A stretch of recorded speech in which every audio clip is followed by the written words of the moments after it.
prayer of healing. In the name of the Father, and of the Son, and of the Holy Spirit. Amen. Heavenly Father, I ask you to take control of my emotions and not allow the darkness to deceive me. Challenge me and manipulate me through them. Today, Lord, in your name, I cast out everything that torments my mind and distances me from you. My thoughts, feelings that test my faith, my spiritual life, my connection with you. Put peace, Lord, and calm in my heart, wisdom and certainty in my mind, anointing and discernment in my spirit, self-control and character in my soul. May your power be in me and your Holy Spirit to guide me.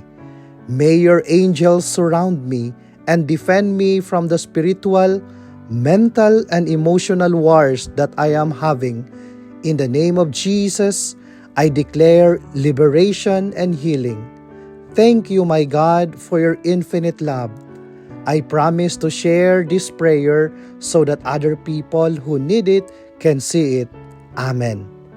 In the name of the Father, and of the Son, and of the Holy Spirit. Amen.